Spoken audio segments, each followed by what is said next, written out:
জয় হিন্দ বন্ধুরা, আমি দীপঙ্কর মণ্ডল। আপনারা দেখছেন নবান্ন নিমন্ত্রণ। আপনাদের সবাইকে স্বাগত। বন্ধুরা, কন্ডম পার্টি জিনিসটা কি সেটা নিয়ে কথা বলবো, তবে তার আগে অত্যন্ত সিরিয়াসলি আজকে একটা নোটিফিকেশন জারি হয়েছে, বিজ্ঞপ্তি জারি হয়েছে রাজ্য সরকারের তরফে। আপনারা জানেন যে এখন মুখ্যমন্ত্রী শুভেন্দু অধিকারী তিনি কয়েকটা দপ্তর বাদ দিলে, মানে দিলীপ ঘোষ, অগ্নিমিত্রা পাল বা নিশীথ প্রামাণিক, এদের আরেকজন আছেন, তাদের সেই দপ্তরগুলো বাদ দিলে আর বাকি যা যা কিছু দপ্তর, তার মধ্যে স্কুল শিক্ষা দপ্তরও অন্যতম, সেগুলো সেই ফাইলগুলো এখন রাজ্যের মুখ্যমন্ত্রী দেখছেন এবং তার নির্দেশে একটা বিজ্ঞপ্তি আজকে জারি হয়েছে, অত্যন্ত কড়া বিজ্ঞপ্তি। সেটা হচ্ছে, আপনারা আপনাদের পাশের বাড়িতে বা পরিচিত বা আপনার ছেলে মেয়ে যে স্কুলে পড়ে সেই টিচারদেরকে দেখেছেন যে স্কুল শিক্ষকদের একটা বড় অংশ তারা কোনো রকমে আসবে, কোনো রকমে ক্লাস করবে, তারপরে দৌড়ে পালিয়ে যাবে। প্রত্যেকের গাড়ি রয়েছে, বিলাসবহুল বাড়ি রয়েছে, বিরাট তাদের জীবনযাত্রা, ব্যাংক ব্যালেন্স মোটা মোটা। শুধুমাত্র স্কুল থেকে পাওয়া বেতনে কিন্তু এত বড় জীবনযাপন হয় না। তারা মাঝে মধ্যে বিদেশে বেড়াতে যায়, আর পাহাড় সমুদ্র তো ছেড়েই দিন, দেশের বিভিন্ন প্রান্ত তো ছেড়েই দিন। এত টাকা কোত্থেকে আসছে? স্কুল শিক্ষকদের কথাই বলছি। রাজ্য সরকার দেখেছে যে স্কুল শিক্ষকদের একটা বড় অংশ তারা স্কুলে নামমাত্র অংবং চং করে বাইরে বাইরে টিউশন পড়িয়ে বেড়াচ্ছে। সেই টিউশনটাকে একদম খুব স্ট্রিক্টভাবে, এটা কিন্তু তোলামূল বা চোরামূলের সরকার না, এটা শুভেন্দু অধিকারী এখন মুখ্যমন্ত্রী এই সরকারের।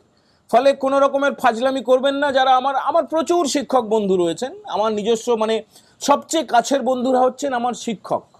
আমি দীর্ঘদিন এডুকেশন বিটে সাংবাদিক হিসেবে কাজ করার সুবাদে এবং আমার ব্যক্তিগতভাবে সবাই মানে প্রচুর বন্ধু, তাদের বেশিরভাগ অংশ শিক্ষক। তো সবার উদ্দেশ্যেই বলছি যে ভাই, যারা যারা টিউশন পড়াচ্ছ তারা টিউশন পড়ানো বন্ধ করে দাও। যদি তোমার মনে হয় যে একজন দুস্থ ছাত্র বা ছাত্রী, মানে এটা কিন্তু শিক্ষক শিক্ষিকা সবার ক্ষেত্রেই, ওই যাব মোটা টাকা ইনকাম করব, ইনকাম ট্যাক্সে দেখাবো না, সেটা কিন্তু ব্ল্যাক মানি। হ্যাঁ, আপনারা বলবেন কেউ কেউ ডাক্তাররাও কামায়, সেটাও তো ব্ল্যাক মানি বটেই, কিন্তু ডাক্তাররা এখন একটা নিয়ম হয়ে গেছে, তারা বিল দিচ্ছে। ফলে কিন্তু টিউশনের তো কোনো বিল ফিলের ব্যাপার নেই। যারা স্কুলে পড়াচ্ছেন না, যারা যোগ্য, মেধাবী, শিক্ষিত, তারা পড়ান। কিন্তু আমি স্কুলেরও চাকরি করব, সেখানে একটু ফাঁকিবাজি দিয়ে দেবো, টিউশন পড়াবো, সেটা বন্ধ হয়ে যাচ্ছে খুব তাড়াতাড়ি। খুব স্ট্রিক্ট একটা নির্দেশ দেওয়া হয়েছে, কঠিন একটা নির্দেশ দেওয়া হয়েছে। আর একটা খুব বড় সিদ্ধান্ত হয়েছে, মমতা ব্যানার্জির আমলে যে তাজপুরে বন্দর করার জন্য ফাজলামি করেছিল, 30 কোটি টাকা খরচা করে ফেলেছিল শুধুমাত্র ইন্সপেকশনের কাজে, 30 কোটি। তো তারপরে তো মমতা ব্যানার্জি ব্যর্থ হয়েছিলেন এবং সেখানে হচ্ছে না। দাদন পাত্রবার বলে একটি জায়গা রয়েছে পূর্ব মেদিনীপুরেরই উপকূল এলাকা, সেখানে হবে বন্দর। সেখানে বন্দর হবে এবং তার জন্য যা যা দরকার সেটা মুখ্যমন্ত্রী শুভেন্দু অধিকারী সেই কাজে অগ্রসর হয়ে গেছেন আজ থেকে। এইবারে আসল কথাটায় আসছি, সেটা হচ্ছে যে কন্ডম পার্টিটা কি। কন্ডম পার্টিটা কি বলার আগে কয়েকটা ঘটনা বলি। পটাশপুরে কিছুদিন আগে আমরা এপিসোড করে দেখিয়েছি যে তৃণমূলের পঞ্চায়েত অফিসের ভিতর থেকে বিলাসবহুল ঘর, সেখানে এসি দেওয়া, বিছানা পাতা, শাড়ি এবং প্রচুর প্যাকেট প্যাকেট কন্ডম উদ্ধার হচ্ছে। Number one.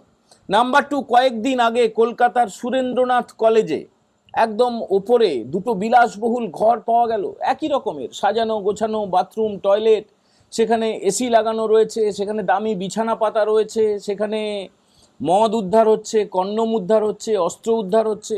ব্যাপারটা কি? এবার তো গেল, একটা তো তৃণমূলের পঞ্চায়েত অফিস, একটা কলেজ, ইউনিভার্সিটিগুলো এখনো পর্যন্ত বাকি রয়েছে, কিন্তু আমরা ভাবতেও পারিনি স্কুলেও একই কাণ্ড হবে। হ্যাঁ, ঠিক শুনছেন, স্কুল স্কুল স্কুল যেখান থেকে মানে অপ্রাপ্তবয়স্ক ছাত্রছাত্রীরাই যেখানে থাকে, সেই স্কুলে এই ঘটনাটা ঘটেছে এগরায়। তোলামূলের একজন নেতা সুজিত সি তার নাম। এই সুজিত হচ্ছে বিরাট কালাকার, বিরাট বড় ফেরেববাজ। মানে দেখুন, গোটা তৃণমূলটাই তো ফেরেববাজ, গোটা তৃণমূলটাই তো চোর। আজকে সেই চোরেদের রানী, ডাকাতের রানী, তাকে অনেকে বলছে ভালো, আর তার লুচ্চা ভাইপোকে বলছে খারাপ, কিন্তু গোটা দলটাই এই লুচ্চাতে ভর্তি, চরিত্রহীনে ভর্তি, লালসায় ভর্তি, কামনায় ভর্তি, শুধু মদ আর মেয়ে এ নিয়েই এই গোটা তৃণমূলটা চলছে, এখনো পর্যন্ত আছে। তবে যেসব কাণ্ড আমরা শুনতে পাচ্ছি, যে এই ফেরেববাজ ভাইপো বা বালি ভাইপো, কয়লা ভাইপো, সোনা ভাইপো, লুচ্চা ভাইপো, ডাকাত ভাইপো, যে নামেই আপনারা ডাকুন, ভাইপো না ছেলে নাকি বেটা কি বলে, কোনো রকমের তো এখনো পরিচয় পাওয়া যাচ্ছে না, সেগুলো হবে হদিশ আস্তে আস্তে। তো তার যে পিসি বা মা 30 বিহারি চ্যাটার্জি স্ট্রিটে যে ডাকাতের রানী, সেই ডাকাতের রানী আজকে বেরিয়েছিল, অনেক নাটক টাটক করেছে বিভিন্ন জায়গায়, বিভিন্ন দেশের মনীষীদের নবজাগরণের যারা পথিকৃৎ তাদের স্ট্যাচুতে পুষ্পার্ঘ নিবেদনের নামে সেখানে একটু ছবি টবি তুলেছে, ফটো খিচ মেরি ফটো যে গানটা আছে না, ওইসব করেছে। কালীঘাটের মন্দিরে যেদিক দিয়ে আগে আগে যেত, মানে মুখ্যমন্ত্রী থাকা অবস্থায় সেদিক দিয়ে ঢুকতে দেয়নি তাকে, তাকে সাধারণ মানুষের মতো যেদিক দিয়ে যায়, তবে লাইন টাইন দেওয়ার তোয়াক্কা করেনি, সেদিক দিয়ে গিয়ে সেখানে একটা ওই রকম কোনো রকমের সেই চাঁদ সদাগরের মনসা পুজোয় যেমন বাঁ হাতে ফুল ছুঁড়ে দিয়েছিল না, মানে এই মহিলার তো মন্দিরের প্রতি কোনো প্রেম নেই, প্রীতি নেই। এই মহিলা তো অপেক্ষা করেছিল যে কোথায় হিজাব পরে যাওয়া যায়, ওইসব। তো আজকে গিয়েছিল, গিয়ে কালীঘাটের মন্দিরে ওই রকম চাঁদ সদাগর মনসা ঠাকুরকে, মনসা মাকে যেভাবে পুজো দিয়েছিলেন ওইভাবে একটা কোনো রকমের যেন দয়া করছেন মা তারাকে, মা কালীকে, সেরকম করে পুজো দিয়েছেন। তো বিষয়টা যেদিকে যাচ্ছে যে তৃণমূল পরিষদীয় দল সেটা তো তছনছ হয়ে গেছে, গোটা 5-6 বা গোটা 10 লোক আছে, তারাও আসবো করছে, মানে ছাড়বো করছে, বা লাথি মারবো করছেন, থুতু ফেলবো করছে। এবারে বিধায়কদের যদি সংখ্যাগরিষ্ঠ মানে 2/3 বেরিয়ে চলে আসে এবং একই কাণ্ড হয় লোকসভায় রাজ্যসভায়, তারপরে কাণ্ডটা যেটা হবে খুব সোজা, আপনারা অনেকে ইতিমধ্যে জেনেও গেছেন, বুঝেও গেছেন, শুনেও ফেলেছেন। তো এরপরে যেটা হতে চলেছে, লোকসভার সদস্যরাও যখন 2/3 মেজরিটি নিয়ে বেরিয়ে চলে আসবে, তারপরে যারা বিদ্রোহী, মানে যারা তোলামূলের নেত্রীকে, চোরেদের রানীকে যারা পছন্দ করবে না, লুচ্চা ভাইপোকে পছন্দ করবে না, নির্বাচন কমিশনে যাবে, নির্বাচন কমিশনে গিয়ে বলবে আমরাই আসল দল, তারপরে যা হওয়ার তাই হবে। কিন্তু যারা পড়ে রইল মানে কি, মদনদা ও লাভলি বলতো না, মনে নেই, সে আছে, তারপরে চোর কুনাল আছে, তারা কেউ থাকবে, অবশ্যই থাকবে পিসির পাশে, খালার পাশে, আপুর পাশে, বুয়ার পাশে, বা ডাকাত রানীর পাশে তারা থাকবে। তো তাদের কি হবে? অনেকে বলছেন যে আবার নাকি এই 71 বছর বয়সে তিনি একটা নতুন রাজনৈতিক দল গঠন করতে পারেন। দেখুন, দল গঠন করতে চাইলে যে কেউ করতে পারেন, অসুবিধে নেই। 71 বছর বয়সে কেন, 91 বছর বয়সে করতে পারেন, 101 বছর বয়সেও করতে পারেন, সেখানেও কোনো সংবিধানের কোনো বাধা নেই, কিছু নেই। কিন্তু তার জন্য এমপি এমএলএদের সাহায্য লাগে, সেটাও সম্ভবত তিনি পেয়ে যাবেন, আবেদন করবেন, রেজিস্ট্রেশন করবেন। কিন্তু প্রশ্নটা হচ্ছে লোগোটা কি হবে? এই যেভাবে তোলামূলের আমলে লালচুল কানেদুল বা লুচ্চা ভাইপোর নেতৃত্বে, লুচ্চা ভাইপোর নির্দেশে, তার একদম ছত্রছায়ায় যেভাবে স্কুলে, কলেজে, বিশ্ববিদ্যালয়ে, পঞ্চায়েতের অফিসে যেভাবে কন্ডোম খালি দেখতে পাওয়া যাচ্ছে। দেখুন, আপনারা কিছু মনে করবেন না, কন্ডোম শব্দটা কিন্তু কোনো গালাগাল না, কোনো ভালগার শব্দ না, কোনো অশ্লীল শব্দ না, কোনো বাজে কথা না, মানে এটা আপনি গালাগাল হিসেবে ব্যবহার করা যায় না। কন্ডোম এখন খুব প্রচলিত কথা, দোকানে গিয়ে আগে কেউ আমরাও লজ্জা পেয়েছি এক সময়, এখন গিয়ে কন্ডোম নিন, যে কেউ বলেন, আমাদের সামনেও বলেন, আমরা চলে গেলেও বলেন, আমরাও বলি, অতএব অসুবিধে নেই। কিন্তু ব্যাপারটা হচ্ছে যে স্কুলে কন্ডোমটা কি হবে? প্যাকেট কন্ডোম, মহিলাদের শাড়ি, মহিলাদের ব্লাউজ, মহিলাদের অন্তর্বাস, আর অন্যান্য তো আছেই, মানে ধরুন সরকারি ত্রিপল আছে, সরকারি কম্বল আছে, তৃণমূলের পতাকা আছে স্কুলে। এবার তোলামূল, চোরামূল বা ডাকাতদের সময়ে সমস্ত জায়গাটাকে তো তারা বাবার সম্পত্তি বলে মনে করতো। এটা নিয়ে তো আর আপনাদের কোনো সন্দেহ নেই, বা কোনো রকমের কিছু নেই, জল্পনা নেই। এটা তো স্বতঃসিদ্ধ হয়ে গেছে যে পশ্চিমবঙ্গে প্রত্যেকটা জেলা, প্রত্যেকটা পাড়া, প্রত্যেকটা ব্লক, প্রত্যেকটা পুরসভা, প্রত্যেকটা ওয়ার্ডকে তারা তাদের বাবার সম্পত্তি বলে মনে করতো কিনা। 4 তারিখ দুপুর 12টা পর্যন্ত তাই মনে করে এসছে। যেই রেজাল্টটা বেরিয়ে গেছে, এই জায়গাগুলো থেকে গেছে, তাদের বাবার সম্পত্তিগুলো থেকে গেছে। সরকারি সম্পত্তি তাদের বাবার সম্পত্তি। ভাবতে পারেন মানে কেন এই বিলাসবহুল শয়নকক্ষ বলুন, রাসলীলার জায়গা বলুন, বা রসলীলার জায়গা বলুন, নোংরামি করার জায়গা বলুন, বা উদ্দাম নাচের, আরও তো ছোট ছোট ঘটনাগুলো ভুলে গেলাম বলতে, কত জায়গা থেকে কত মধুচক্র সব উদ্ধার হচ্ছে। কাউন্সিলররা মদ খেয়ে সেখানে মধুচক্র চালাতো, সেখানে মেয়েদের সঙ্গে নাচতো, সেসব ছবি তো আপনারা দেখছেন। কোনো কিছু তো গোপন নেই, সোশ্যাল মিডিয়া থেকেও পেয়ে যাচ্ছেন, টিভি থেকে পেয়ে যাচ্ছেন, কাগজগুলো করছে কিনা জানি না, আর আমরা তো টুকটাক যা খবর পাচ্ছি সবই করছি। তো এবারে যেটা প্রশ্ন, যে এই যে ডাকাতদের রানী বা লুচ্চা ভাইপো, এরা যখন রাজনৈতিক দলের জন্য আবেদন করবে তাদের সিম্বল কি কন্ডম হবে?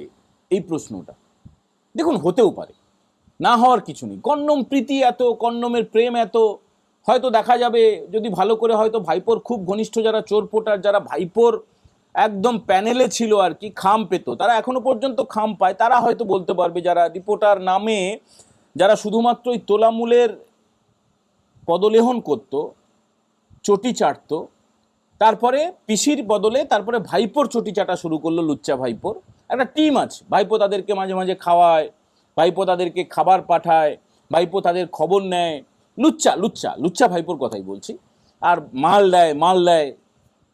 তো তারা ভালো বলতে পারবে যে ওই যে ভাইপো বা লুচ্চা ভাইপো যে সাদা জামাটা পরে বেরোতো, তার পকেটেও কি কন্ডম থাকতো? আমি কিন্তু জানি না, কারণ আমার সঙ্গে কোনো ঘনিষ্ঠতা নেই, আলাদা করে জীবনে কখনো কথা হয়নি। আমি একবারই ওই ভাইপোর যে শান্তিনিকেতন বলে বাড়িটা রয়েছে সেখানে আমি গিয়েছিলাম একবার, এরকম একটা কোনো গরমকালে। সেখানে যাওয়ার পরে সে তো লিফটে করে উঠতে হয় একটা নির্দিষ্ট ফ্লোরে, আগে থেকে সব নাম টাম লিখিয়ে টিখিয়ে উঠতে হয়। উঠে আমি যখন পৌঁছলাম তখন কেউ একজন একটা ঠান্ডা জলের গ্লাস আর একটা মিষ্টি নিয়ে চলে এলেন। মানে ভাবুন কীরকম কর্পোরেট কালচার। হ্যাঁ, সিসি ক্যামেরায় দেখছে, ভাইপো দেখছেন তার নির্দিষ্ট কক্ষে, আর একটা অফিসে বড় বড় সব টিভি আর দামি দামি সব অ্যাপেলের সব ম্যাকবুক বলা হয় ওগুলোকে, যেগুলো আমরা ল্যাপটপ উইন্ডোজের ব্যবহার করি, আমিও ম্যাকবুকই ব্যবহার করি। তো সবার সামনে বড় বড় ঢাউস ঢাউস ম্যাকবুক, কানে হেডফোন, মানে একটা বিরাট ব্যাপার আর কি, যা কোটি কোটি টাকা থাকলে যা হয়। তো ওই একবারই আমার যাওয়া, ওই একবারই ওই বাড়িটা টুকটাক একটা অংশ ঘুরে দেখা, আর কিছু কিছু খবর জানি। আমাদের যারা খুব ঘনিষ্ঠ ইন্টেরিয়ার ডিজাইন করেছিল আমাদের এক বন্ধু, সে বলেছিল যে তার ঘরের মধ্যে কত কোটি টাকার ইন্টেরিয়ার, মানে কল্পনাও করতে পারবো না। তো আমি ছবি চেয়েছিলাম তার কাছে, বললো না না, মোবাইল টোবাইল সব বাইরে জমা দিয়ে ওখানে ইন্টেরিয়ারে কাজ করতে যেতে হয়, ফলে ওই বাথরুমের মধ্যে বোসের স্পিকার লাগানো বা দামি ঝাড়বাতি লাগানো বা টেবিলটা কত দামি ইটালিয়ান মার্বেলের, সেগুলো আপনাদের আমরা এখনই দেখাতে পারবো না। পরে যদি কখনো সম্ভব হয়, ওই শীষমহল যেমন করে শীষমহলে থাকতো না অরবিন্দ কেজরিওয়াল, পরে তো দেখা গেল যখন অরবিন্দ কেজরিওয়াল হেরে গেল বা তার দল, তারপরে যখন সেই ঘরের মধ্যে ছবি উঠে এলো, ওরে বাবা, অবাক হয়ে গেলাম যে আমেরিকার রাষ্ট্রপতি বা মানে সবচেয়ে বড় বিলিয়নিয়ার ট্রিলিয়নিয়াররাও এরকম বিলাসবহুল কক্ষে থাকে না, ভাইপো যেমন করে থাকে বা অরবিন্দ কেজরিওয়াল যেমন করে থাকতো। তো যেটা বলছিলাম বন্ধুরা, আলোচনাতেই স্টিক থাকছি যে এই যে যারা ডাকাতদের রানী বা লুচ্চা ভাইপো, তারা নতুন একটা দল গঠনের পরিকল্পনা ইতিমধ্যেই করে ফেলেছে, সম্ভবত আবেদনও করে ফেলেছে, কারণ তারা জানে যে ওই যে ঘাস ফুল, মানে ডাঁটার মতো এরকম উঠে গেছে, তারপরে শুশনি শাকের মতো তিনটে এরকম করে যে ফুলটা, অনেকে বলেন 20 ফুল, তারপরে অনেকে বলেন ঘাস ফুল, 20 বৃক্ষের 2টি ফুল, এরকম সব বলেন আপনারা, আমরাও বলি। তো এই সিম্বলটা কিন্তু অন্য একজনের আঁকা, যদিও মমতা ব্যানার্জি দাবি করতেন, মানে খালা মমতা, বুবু মমতা বা মমতাজ বেগম, তিনি দাবি করতেন যে তাঁরই আঁকা। তো সেই সিম্বলটা তাদের হাতে থাকছে না, এটা মোটামুটি পরিষ্কার হয়ে গেছে। আর তারা নতুন দল গড়লে এখন দেখা যাক। আমাদের পরামর্শ হচ্ছে এই বুবুকে, বানুকে, মমতাজ বেগমকে আর লুচ্চা ভাইপোকে, যে আপনারা কন্ডোমের সিম্বলটা নিয়ে নিন। এই কারণেই আমরা কন্ডোম পার্টি বলে এই থাম্বনেলটা তৈরি করেছি। যদি ভালো লাগে তাহলে বন্ধুদের সঙ্গে শেয়ার করবেন, একটু কমেন্ট করে জানাবেন আজকের কন্টেন্ট কেমন লাগলো। আর প্রথমবার যারা দেখছেন, অনেকেই দেখছেন, প্রচুর ভিউয়ার দেখছেন, কিন্তু আপনারা সাবস্ক্রাইবার হচ্ছেন না। সাবস্ক্রাইবার হতে তো কোনো আর্থিকভাবে কোনো খরচা করতে হয় না, আপনারা শুধু একবার সাবস্ক্রাইবার বাটনে প্রেস করবেন আর বেল বাটনে প্রেস করে দেবেন, সমস্ত ভিডিও নোটিফিকেশনের মাধ্যমে আপনাদের কাছে চলে যাবে, যদি ভালো লাগে, যদি মনে হয়। এর বাইরে আপনাদের কাছে আমাদের আর কিচ্ছু চাওয়ার নেই। সবাই ভালো থাকবেন। এখনকার মতো এই এপিসোড আমরা এখানে ইতি করছি। জয় হিন্দ, বন্দে মাতারাম।